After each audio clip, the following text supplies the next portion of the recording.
Hi, this is Olan Hodges here. I am in the CIT 260 class for the fall 2015 semester with Professor Jackson as the teacher. And this is my finals presentation.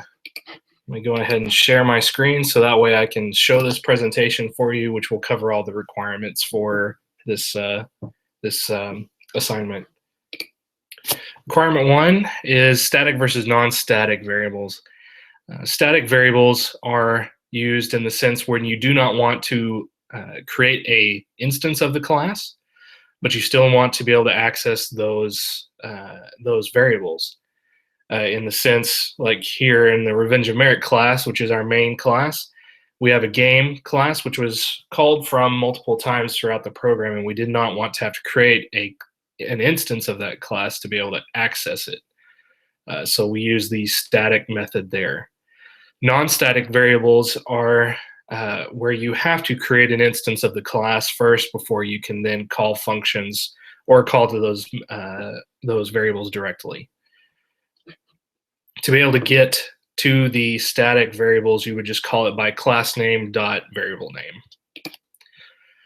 Requirement 2 is talking about array lists, arrays, and enums. Arrays are a fixed length of items, dynamic items to be specific, that you want to have. Now it has to be a known quantity for you to really be able to make the best use of an array. Because once you create that size list, you cannot change that size of the array itself. Enums are basically just like an array, but the content is also static. So once it's created, you cannot change it at all.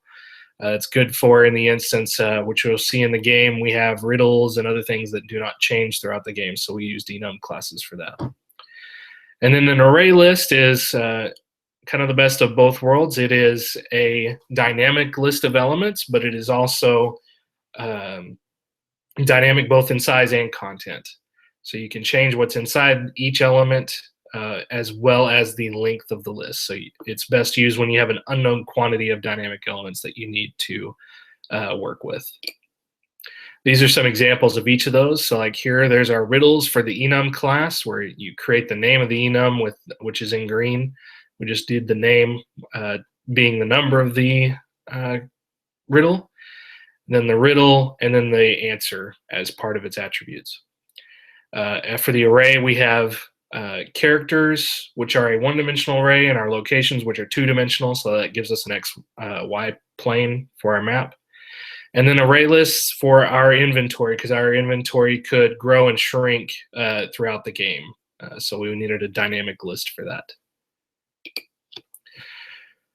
Requirement 3 are for statements. So there's two different methods of for statements. The one that is part of this requirement is the iterative one, where you can start at a specific location and end at another, depending on what you want. So that's why you have the initialization of int I equals 0. You could set that number to whatever you want. And then you have your condition statement after that, which I has to be less than the size of the inventory list. And then the incrementer or decrementer at the end, which is the I++.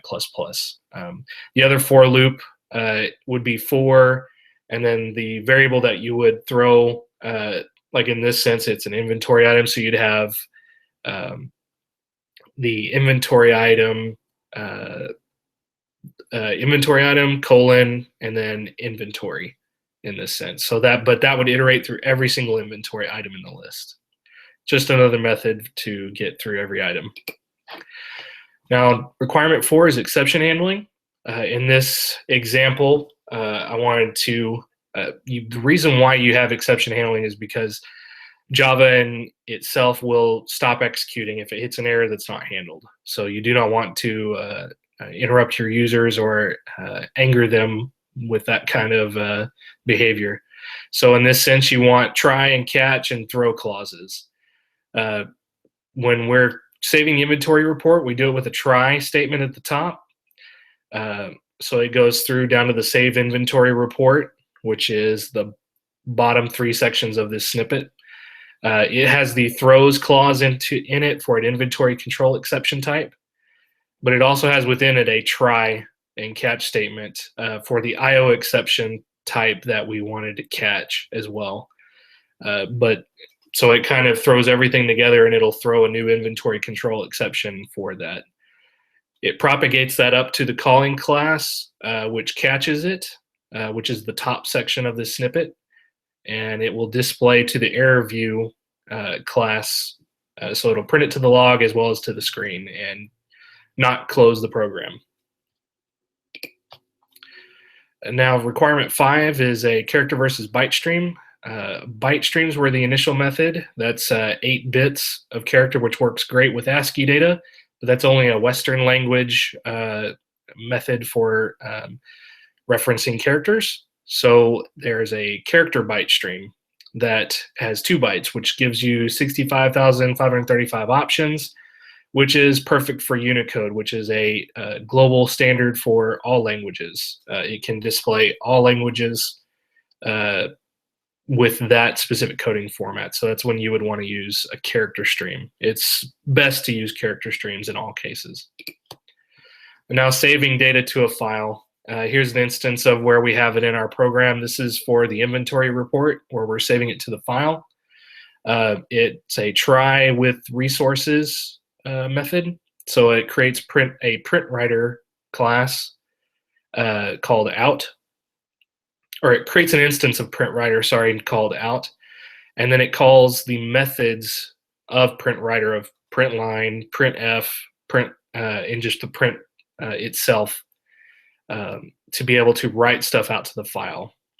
That is how it sends stuff out to the file, and as part of the try with resources option, once that's done, it will close the file as well as purge the line and be able to close the file successfully, so there's no issues, even if it does error out. So, and the final is a game demonstration. So I'm going to come over here to NetBeans and start the game up. So here it gives you the game description, and here's our main menu. So we'll start a new game. My name is Olan. I give some basically prerequisites to this game. Not all of it is functional. There were 2 quests that we could not finish in time. So those I've just set so that they show completed. You'll notice here there's 2 quest types that we had. So that's 10 locations that are marked complete already. So but we'll go ahead and move to location 1-1. This is the shipment type quest. So we'll go ahead and take yes, which here it gives put something in your inventory. So if you look at your inventory, you got a package for 1-3. So we'll move to 1-3. It says quest is complete, and it checks to see if there's a quest there, which we do. It's a riddle quest. So, and I'm forgetting these answers. So let me go into this riddle quest real quick. What binds 2 people? So that'd be a ring. Okay. Like the output, type in ring here. So that quest is complete. We'll move through the rest of these quickly so that we can show the end game. Dentist, move. We'll go to location 2-2 is our next one. This is a shipment container quest. So this one we have to calculate the volume of the cylinder. Let me get that real quick.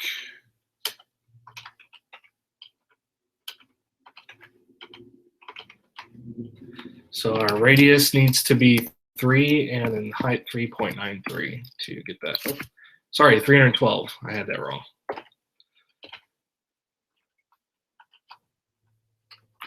So it's still 3, but 3.97. There we go. So we'll move, and we'll go to 2-4. Storage container quest again, so it's 190.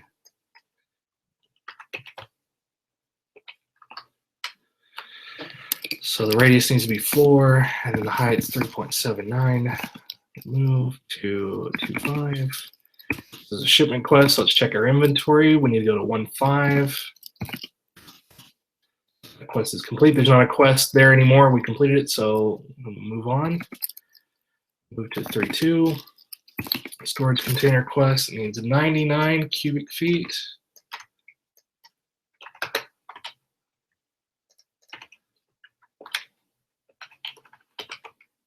So we need 3 as a radius and 3.51 as a height.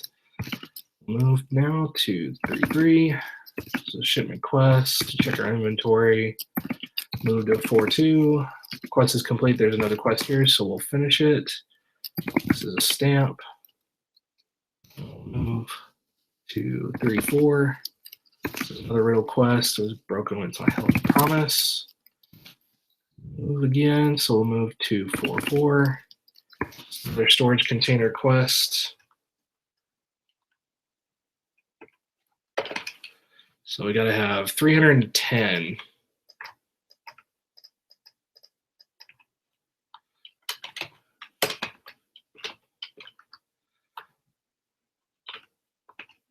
Okay, so let's use 3. Oh, no, that's not going to work. So let's use 5 and 3.5. Good, so we'll move to 4.5. The shipping quest, check our inventory, goes to 3.4. Good. And we got 3 more quests left. So we'll go to 5.3, another storage container quest. Need 133.